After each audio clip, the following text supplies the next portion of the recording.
Bad news. ESPN broadcast and Vasiliy Lomachenko on the Richard Commey card. They spend a lot of energy hating on Gervonta Tank Davis. And Lomachenko says this: Davis, of course not. He's not a good fighter. But Ryan Garcia is. Oh, yeah. I'll be back to talk about that in this video. Stay tuned.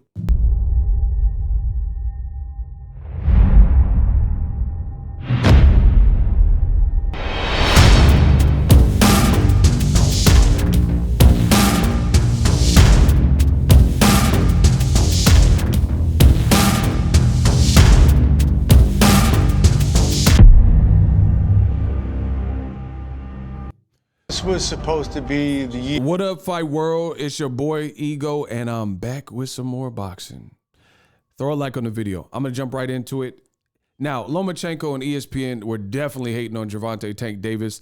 Between the two of them, Lomachenko, some independent things we'll get to in a second, and the ESPN telecast, they spent a lot of time saying, take the training wheels off Tank, he needs to step up, yada, yada, yada. Not even really doing a good job to just explain the situation. Tank Davis was supposed to fight as mandatory a puncher that was bigger than him, Rolando Rolly Romero. None of this is included. They just threw it on Tank. Rolly couldn't fight Tank for obvious, legal reasons. He was forced to withdraw. A replacement opponent from Mexico who had never been dropped or stopped, Isaac Pitbull Cruz, stepped up and brought a fight to Tank and showed that he was durable, showed that he was hungry. He came up short, but he put on a great fight. And it was just sad to see ESPN and Lomachenko hating on Tank so bad. Now, one thing I want you guys to pay attention to, actually, I'll narrate the clip. Roll the clip. Here that the young guys took over the lightweight division, took over boxing. What happened? It's a boxing, that's why we love boxing. Nobody knows what happened. I think now it's a more interesting weight classes in the world. Who's the best lightweight? We don't know because we didn't fight each other.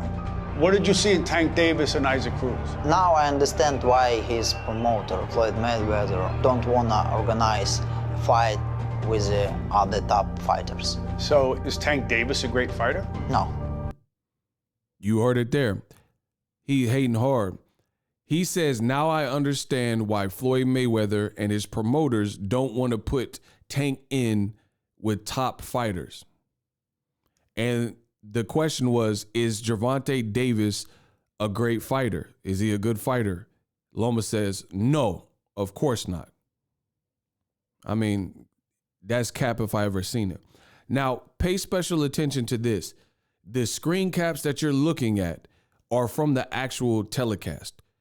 Look at the pictures that they chose to use for the two black fighters, Gervonta Davis and Devin Haney. And his pictures and footage, because it was actually a clip, I just took a screen cap of it. But it's shots of them getting hit by their opponents. Mexican and Mexican-American opponent, JoJo Diaz Jr., and then also Pitbull Cruz. So this is the imagery that they put along with this hating narration from Lomachenko. So once again, we'll run it back. He says, is Tank a good fighter? And he says no. Before that, he had just told you that he sees why Mayweather Promotions is basically not putting Tank in tough. Ironically enough, with that statement, Tank's last three opponents showed up and came and gave tough fights, no matter what the outcome. Two of the three were stopped. That's Leo Santa Cruz, brutally knocked out.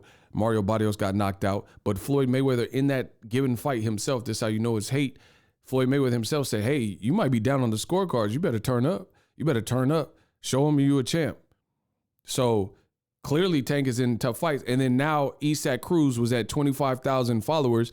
He's up to 170,000 followers now because of his performance. So Lomachenko is saying the replacement opponent who put up a better fight than his actual opponent, Richard Commey, he's saying Tank's people don't want to put him in tough. Roll the clip. In weight classes in the world. Who's the best lightweight? We don't know because we didn't fight each other. What did you see in Tank Davis and Isaac Cruz? Now I understand why his promoter, Floyd Mayweather, don't wanna organize a fight with the other top fighters. See?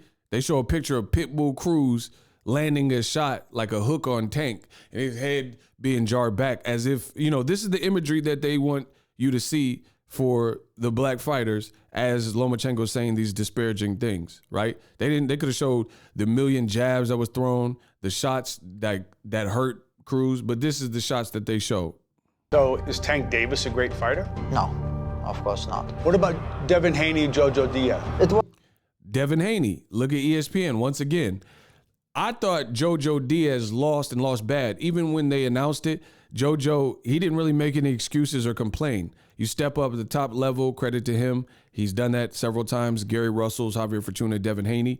And you win some, you lose some. He lost to both of the black fighters, Gary Russell Jr. and also Devin Haney, that were top level. But he beat a black fighter that's talented in Tevin Farmer, and he beat Javier Fortuna. So, like I said, he's like 2-4 out of the big names that he's really fought. But credit to him, he stepped up, made no excuses. Again, as this ESPN commentary is going on, look at the shots that they're showing of Tank Davis, the footage, him getting his head hit and Devin Haney getting hit. And the funny thing is with Devin's fight, even more so than the Tank, JoJo Diaz, to me, looked extremely flat. I gave him like 2 rounds. He definitely didn't come close to winning the fight. I don't think that Cruz came close to winning the fight either, but he was game and he put up more of a fight. He was just more of a live dog, I guess you could say. Devin Haney, especially, he didn't give up any big shots throughout the totality of the fight. But look at the clips they're showing of Tank and Devin as if they were just getting pummeled. no, of course not. What about Devin Haney and JoJo Diaz? It was a close fight, but Diaz was bigger clean punches than Haney. But of course, Haney was more aggressive. Ryan Garcia. Now listen to what he just said about Devin Haney. He just said that JoJo and Devin Haney was close. You guys let me know in the comment section if you had to fight close. Oscar De La Hoya was like out of his mind, and he told JoJo, hey, you won that one. So that's his promoter. Of course, he's going to say whatever. But I didn't see anyone that really thought the fight was all that close. But according to Lomachenko, so he's already hated on Tank and said Tank's not a good fighter. Devin Haney, a guy he could have fought, but he became franchise champion per his own request and his team's request. Other guy he could have fought, Devin Haney, he says that the fight was close and JoJo was basically landing the better shots, but Devin Haney was the aggressor, which is almost oxymoronic. You're saying Devin Haney was the aggressor, but JoJo was landing all the better shots. So is Tank Davis a great fighter? No, of course not. What about Devin Haney and JoJo Diaz? It was a close fight, but Diaz was bigger clean punches than Haney. But of course, Haney was more aggressive. Ryan Garcia. Now listen what he says about Ryan Garcia. What? He surprised me. He surprised me. Was more aggressive. Ryan Garcia. You know what? He surprised me. Then I saw his fight with Luke Campbell. He's go down and he can come back. I was surprised. I think he's a top level. So in this special, it just sounds so bad. So both of the black fighters that won and didn't get knocked down, Loma doesn't sound too impressed with them. One guy you could have fought for sure, and that's Devin Haney, and you chose to become franchised out, right?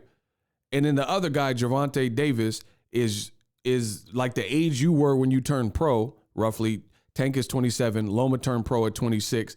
He doesn't really sound too impressed. But the guy that impressed you is the guy that pulled out with anxiety, and the guy who pulled out of another fight with JoJo Diaz, who the black fighter Devin Haney actually fought and beat dominantly, in my opinion, and that's JoJo Diaz.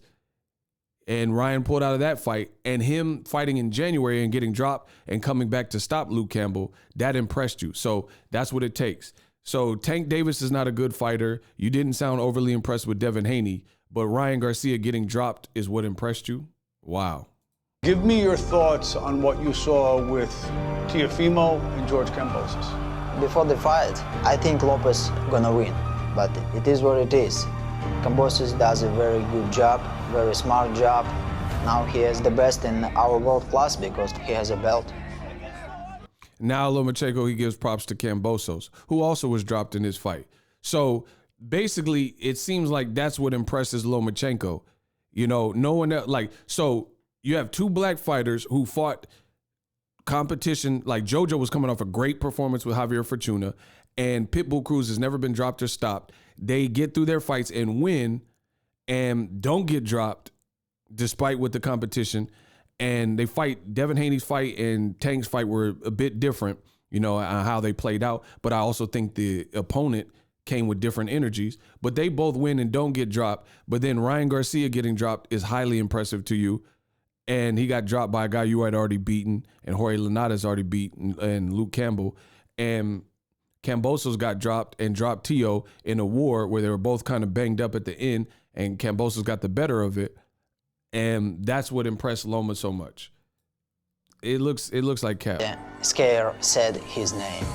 Garcia, Davis. Now, like a He says everyone's scared to call his name, Cap. Why? because he has a belt. Everybody talks on social media, but no one calls you out. Why? I don't know. One guy, right. Nobody call Loma because Loma now like a Voldemort from Harry Potter. Voldemort is a man who everybody scared said his name. So he said he's the Candy Man. He's Voldemort from Harry Potter, and people are afraid to say his name. More Cap. World Championship, that's it. What if he had 2 belts? I don't need. Then he talks about Shakur. I'll save that. He has experience. He has a Tell me about Richard Coleman. What makes him dangerous? tough guy. He has a power. He has experience. He has a reach. And then Lomachenko, after in the same interview, saying that Tank Davis is not a good fighter and basically making it sound like Devin Haney barely won, he proceeds to talk up his opponent, Richard Commey, talking about he has power and he has skills and experience. So Richard Commey is this wonderful fight, and Teofimo knocked him out in 2 rounds, but Tank is not a good fighter. If that's not hate and Cap, I don't know what is. Tell me about Richard Coleman. What makes him dangerous? Tough guy. He has a power. He has experience. He has a reach. And he understands boxing. What? So he understands boxing. He's a powerful guy, top guy. But Tank Davis, you know, his power and experience and things, none of that matters. But you're talking up Richard Commey, who lost a one-sided fight. The best thing he showed was heart, that he can get up and, you know, take it, but he was losing the rounds handily. So this is what apparently impresses Lomachenko so much. Checkmate. If you like the video, subscribe. I'm out. The future is now. The Hibernation 5s by Kenichi Bear. Hybrid gaming and lifestyle headphones. Out of the box, you can connect to any console or PC. Bluetooth ready with a low latency USB adapter, color RGB, and extreme bass mode. The Hibernation 5s adjust to you. Whether you need a gaming, travel, gym, or lifestyle headphones, the Hibernations got you covered. The new Hibernation 5s, link in the description. Customize the way you hear the world. Welcome to the nation. Are you tired of your YouTube videos not getting any views? Well, consider TubeBuddy. I've used TubeBuddy for years to scale up my YouTube channel. Now we're sitting over 200,000 subscribers. TubeBuddy is a browser extension that offers a ton of built-in productivity and time-saving services to take your channel to the next level. Use my link in the description to get started with TubeBuddy and level up your channel faster.